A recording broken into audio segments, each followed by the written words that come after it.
આજના દિવ્ય સત્સંગમાં જાણીશું કે ધર્મ એટલે તમારી ભીતર કયો ધર્મ છે અને એ ધર્મ કેવી રીતે પ્રગટ થાય. એક મનુષ્ય એક ગામમાં રહેતો હતો. આ ગામની બાજુમાંથી એક સુંદર નદી પસાર થતી હતી.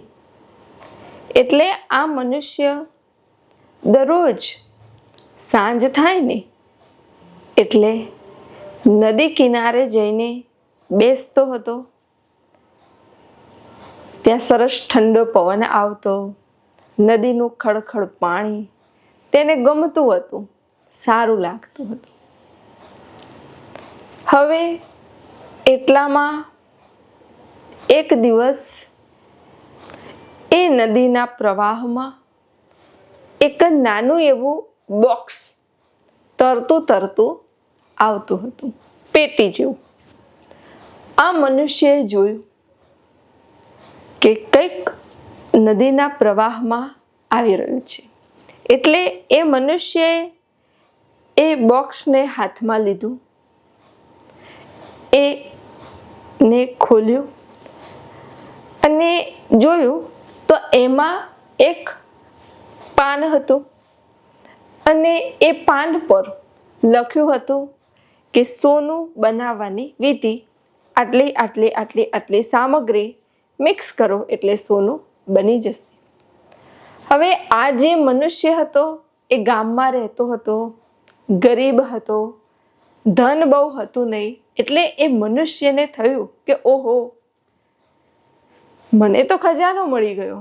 એ તો ખૂબ રાજી પ્રસન્ન થઈ ગયો અને એ બક્સો અને એ પાનનું પત્તું જેની પર રીત લખેલી હતી એ લઈને એ દોડમ દોડ પોતાના ઘરે ગયો.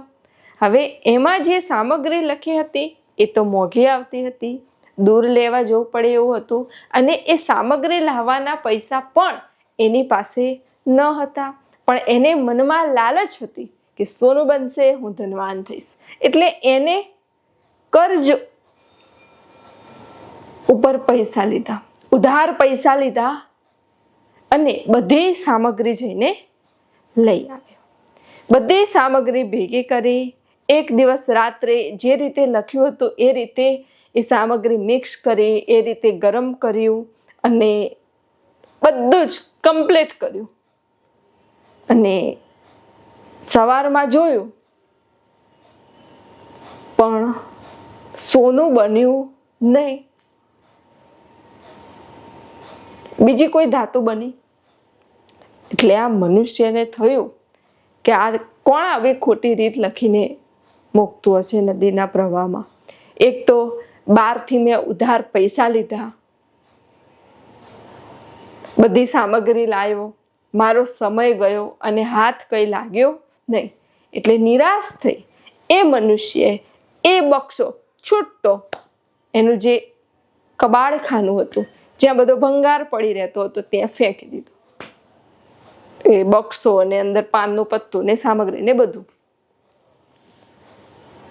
હવે એટલામાં એક દિવસ ઘટના એવી ઘટી કે એક મહાત્મા ભિક્ષા માગતા માગતા આ મનુષ્યના ઘરે આવ્યા.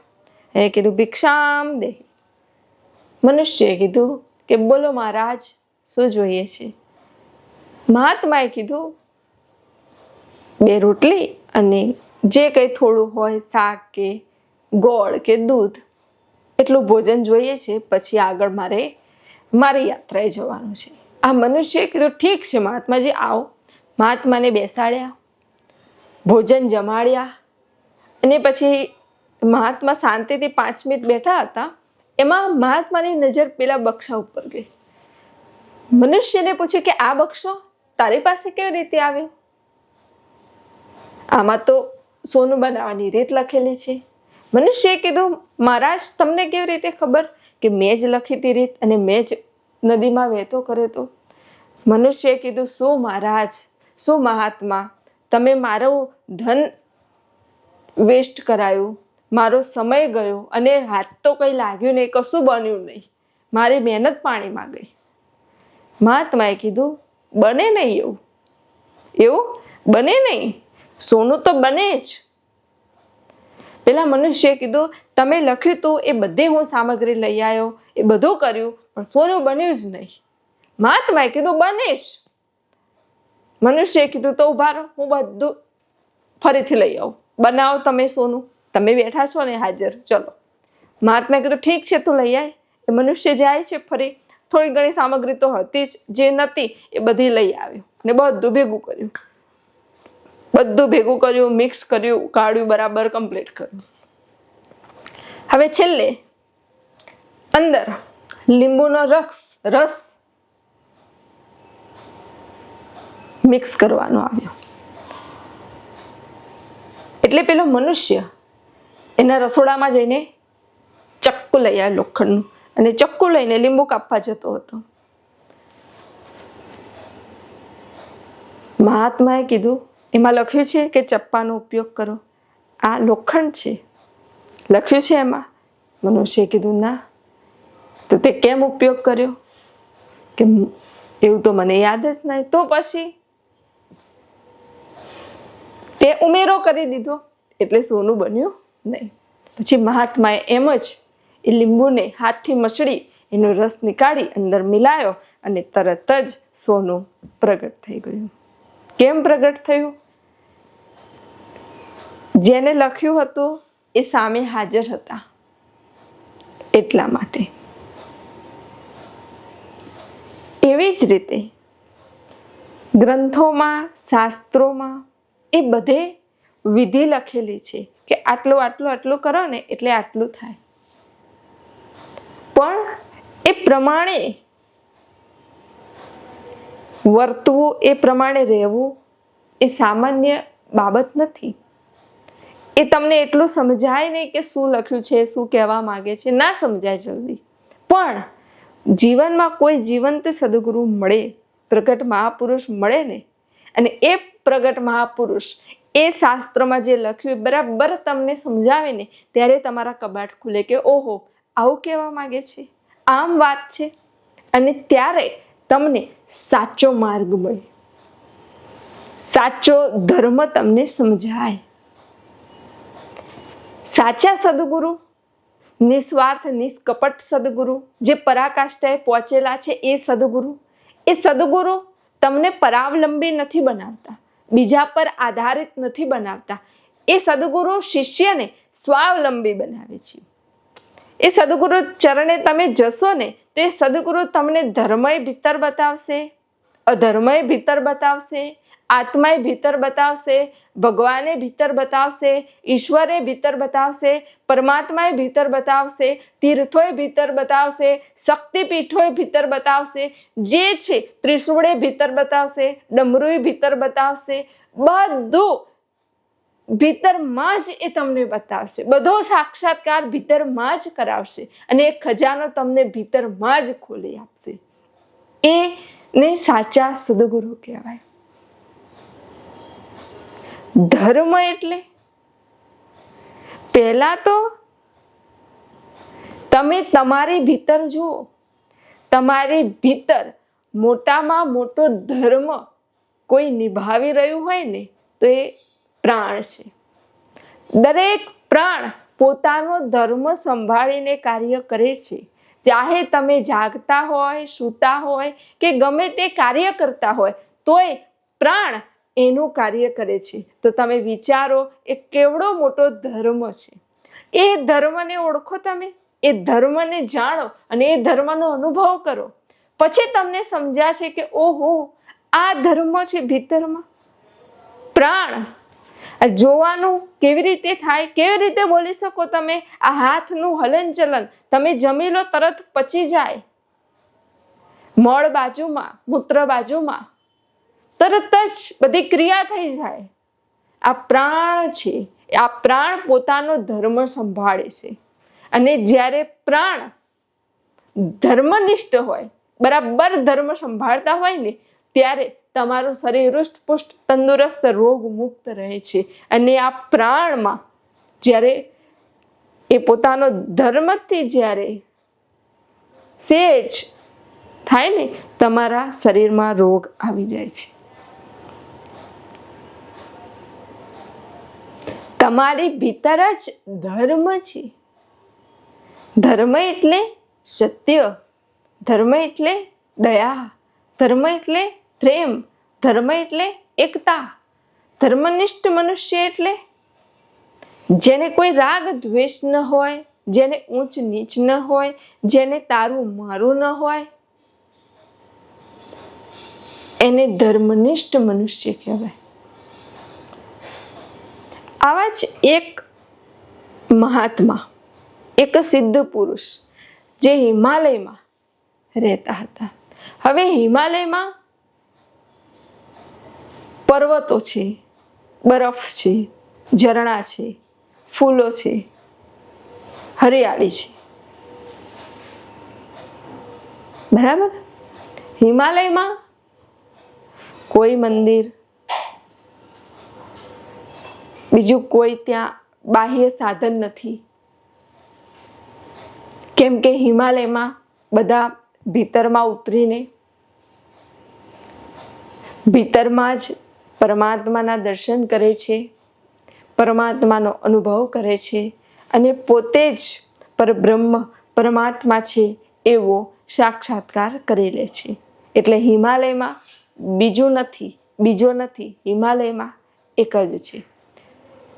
એક જિજ્ઞાસુ જે આ પૃથ્વીલોક એટલે અહીંયાથી જે હિમાલય તરફની યાત્રા કરે છે. હવે આ જે મનુષ્ય હતો, આ મનુષ્યની ભીતર કેટલા ભેદ હતા, કેટલી ભ્રમણા હતી. શરૂઆતમાં તે સામાન્ય રીતે જે ઘરમાં પૂજા પાઠ થતા હોય એ પૂજા પાઠ કરતો હતો. આમ જોવા જઈએ તો જે પણ તમે કરો છો ને એ તમારી જાગૃતિ માટે છે, તમારે જાગવાનું છે, તમારે જ જાગવાનું છે ને. જેમ કે દીપક પ્રગટાવ્યો તો એનાથી તમને નિર્વિચાર સ્થિતિ પ્રાપ્ત થશે. ઘંટડી વગાડી ton ton ton ton ton ton, એનાથી નકારાત્મકતા દૂર થશે.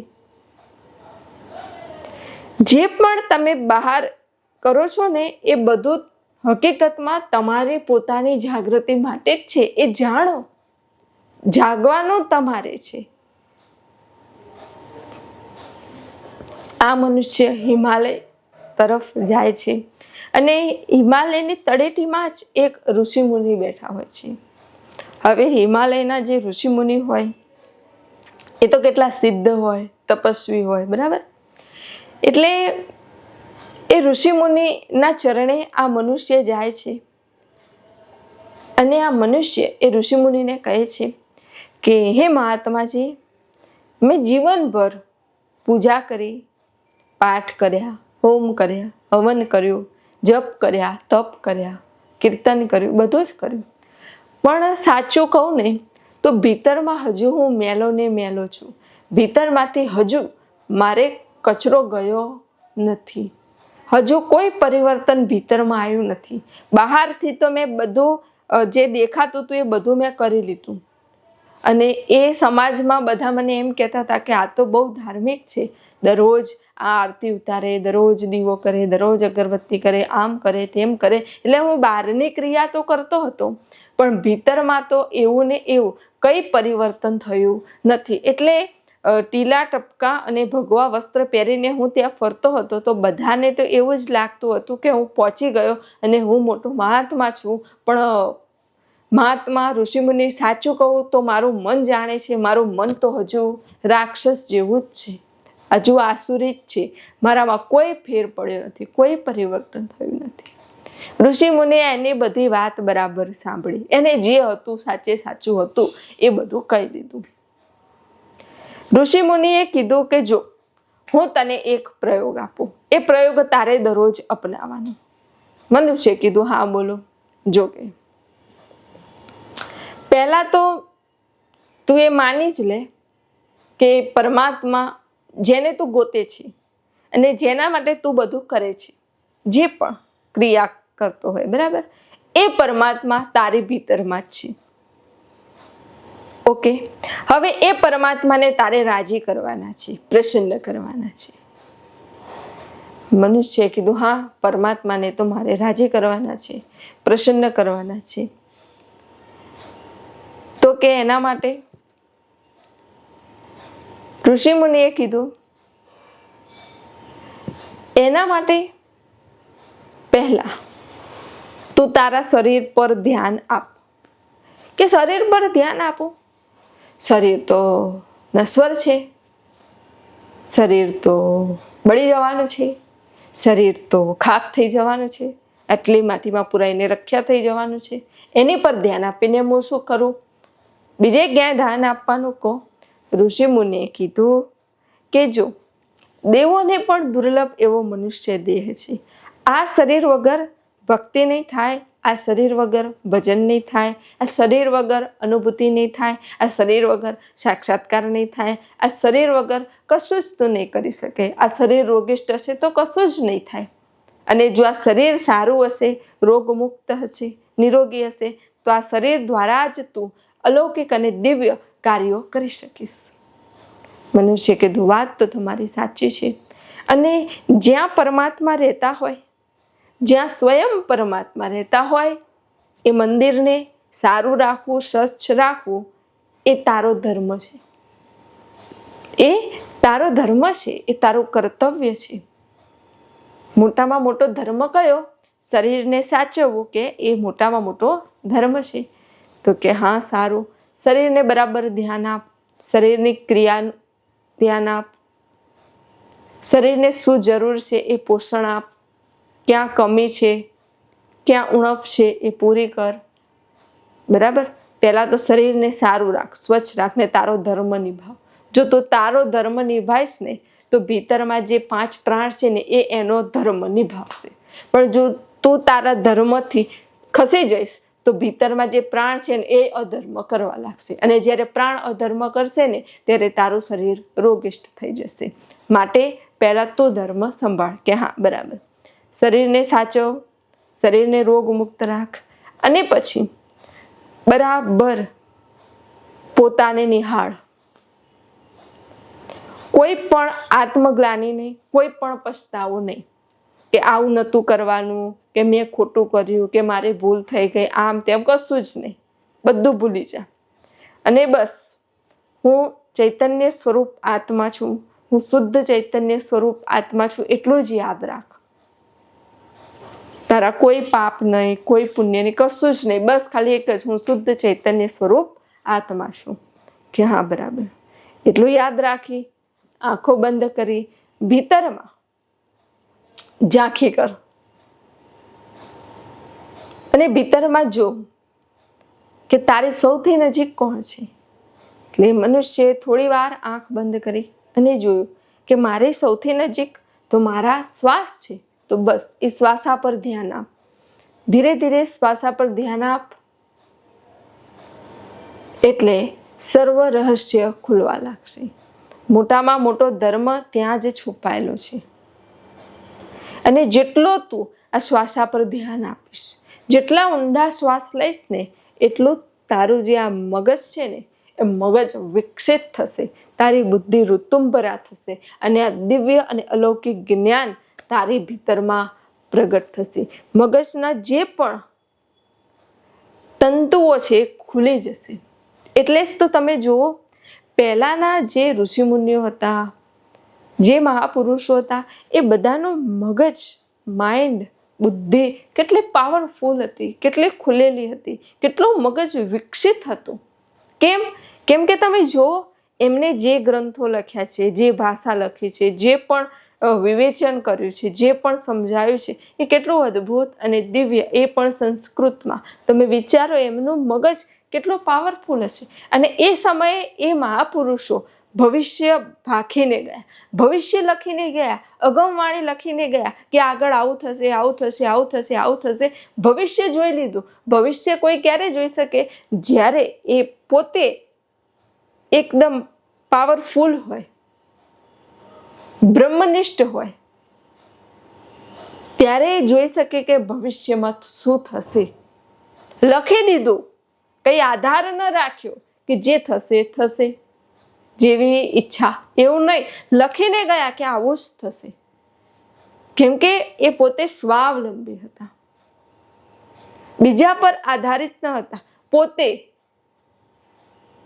જે કીધું એ બરાબર ફાઇનલ એ લખીને ગયા. એ જો તમે એમનું કેટલું બધું માઇન્ડ વિકસિત હતું. અત્યારે એમનો એક શ્લોક તમારે બોલવો હોય ને તો 100 વખત તે શ્લોક બોલવાની પ્રેક્ટિસ કરવી પડે, ત્યારે એ શ્લોક બોલાય. તમે વિચારો એ સમયમાં કેમનો લખ્યો હશે. એક શ્લોક મોઢે રાખવો હોય ને તો કેટલું ગોક ગોક ગોક ગોક કરો ત્યારે એક શ્લોક મોઢે રહે. એ હજારો લાખો શ્લોકો લખીને ગયા. એમનું માઇન્ડ કેટલું વિકસિત હશે. ધર્મ એટલે સજગતા, ધર્મ એટલે જાગૃતિ. જે તમારું બધું વિકસિત કરે એ ધર્મ. બધી ખબર પડે, બધી જ જાગૃતિ, ક્યાંય અંધારું નહીં, ક્યાંય અંધારામાં તીર નહીં, બધી રીતની જાગૃતિ, એને ધર્મ કહેવાય.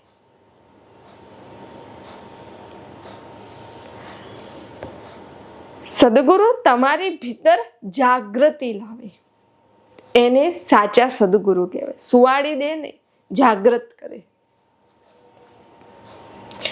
જે પોતાનો ધર્મ ભૂલી ગયા છે એને ધર્મ શીખવાડે, એને ધર્મ બતાવે કે આ તારો ધર્મ છે, સંભાળ. આ તારો ધર્મ છે, સંભાળ. એને બ્રહ્મનિષ્ઠ સદગુરુ કહેવાય. એટલે એ મનુષ્યને કીધું કે બસ તારે આટલું કાર્ય કરવાનું, બરાબર. અને જે બધું તું બહાર કરતો હતો ને ક્રિયાકર્મ, એ બધું જ તારે ભીતર કરવાનું, અને બધું જ પોતાના માટે કરવાનું. હવે હિમાલયમાં તો કોઈ દેવ મૂર્તિ કે મંદિર એવું તો કઈ હોય નહીં, બરાબર. હિમાલયમાં તો ગુફાઓ હોય, પર્વતો હોય, એવું જ હોય. એટલે એ મનુષ્યને કીધું હતું કે તું જે ભગવાન માટે કરતો હતો ને એ બધું તારા માટે કરવાનું. તો એ તો દરરોજ દીપક પ્રગટાવે પોતાના માટે, અને શું વિચારે કે પરમાત્મા મારી ભીતર જ છે, પરમાત્મા મારી ભીતર જ છે, એટલે પોતાને જ દીપક કરે. પછી અગરબત્તી, તો કે સદગુરુએ કીધું પરમાત્મા મારી ભીતર જ છે, તો અગરબત્તી કોને કરવાની? કે મને જ કરવાની. તો અગરબત્તી પોતાની જાતે જ કરે. પછી જળ ધરાવે, તો નદીએથી જળ લઈ આવે અને પોતાને જ ભોગ ધરાઈ દે. કે કેમ? તો કે પરમાત્મા મારી ભીતર જ છે, એ જ જમશે. અને પછી જળ પી જાય, પરમાત્મા જ પીધું. ઓકે, બરાબર. બપોર થાય એટલે સરસ ભોગ બનાવે અને ભોગ પોતાને ધરાવે, અને પછી પોતે જ જમી લે કે પરમાત્માએ ભોગ જમી લીધો. દરરોજ આવી પ્રેક્ટિસ કરવાની, દરરોજ પોતાનો દીવો કરવાનો, પોતાની અગરબત્તી, પોતાને જળ ધરાવવાનું, પોતાને જમવાનું ધરાવવાનું અને જમી લેવાનું. ધીરે ધીરે ધીરે ધીરે આ અભ્યાસ કરતા કરતા એને પાક્કું થઈ ગયું કે પરમાત્મા મારી ભીતર જ છે, પરમાત્મા મારી ભીતર છે, પાક્કું થયું. જેવું પાક્કું થયું, જેવો એ સમજી ગયો, એવું જ એને ભીતરમાં શાંતિ થઈ, ભીતરમાં આનંદ થયો, ભીતરમાં આત્મ અનુભૂતિ થઈ. અને ભીતરમાં જે કચરો હતો, જે દ્વૈત હતું, જે ભ્રમણા હતી, જે ભેદ હતા, જે ભ્રાંતિ, બધું દૂર થઈ ગયું અને પાકું થઈ ગયું કે પરમાત્મા મારી ભીતર જ છે. બધી દોડ સમાપ્ત થઈ ગઈ. અને પછી એ જાય છે ઋષિમુનિ પાસે અને જઈને કહે છે કે ઋષિમુનિ, તમે જે કીધું હતું એ પ્રમાણે જ હું કરું છું. ઋષિમુનિએ કીધું કે જ્યાં હવે તારે કોઈના આધારની જરૂર નહીં, કોઈના ખભે બંદૂક રાખવાની જરૂર નહીં. હવે તું ખુદ ઈશ્વર, તારી ભીતર પરમાત્મા, તારી ભીતર દિવ્યતા, તારી ભીતર ચૈતન્યતા, તું ખુદ પ્રકાશિત દીવો,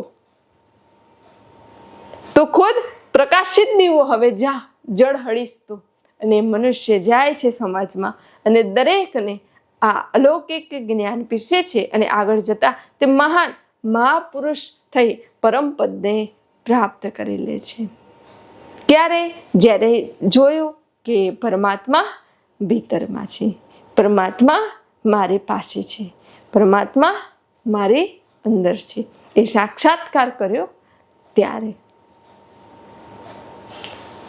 માટે તમે જુઓ કે જ્યારે તમે ખૂબ સારી રીતે સવારમાં જાગો છો, પરમાત્માનું ભજન સ્મરણ કરો છો, ખૂબ સારા વસ્ત્ર ધારણ કરો છો, ખૂબ સારું ભોજન ગ્રહણ કરો છો, તો તમને કેવું ગમે છે? સારું લાગે છે ને? કેમ? ભીતર પરમાત્મા બેઠા છે, એ રાજી થયા માટે સારું લાગ્યું. ભોજન બરાબર ન મળે, પેલું બરાબર ન મળે તો ગમે છે? નથી ગમતું. કેમ કે ભીતર બેઠેલા પરમાત્મા માટે આત્મ આનંદ એ મોટામાં મોટો આનંદ છે. જ્યારે તમારી આત્મા રાજી થાય, આત્મા પ્રસન્ન થાય, એ મોટામાં મોટો આનંદ છે. અને આત્મ પ્રસન્નતા, આત્મ આનંદ માટે કરેલું કાર્ય એ જ ગુરુ કાર્ય છે, જેનાથી તમને આત્મ શાંતિ મળી, આત્મ આનંદ મળ્યો. માટે મનુષ્ય જીવન મળ્યું એના માટે પરમાત્માને ધન્યવાદ.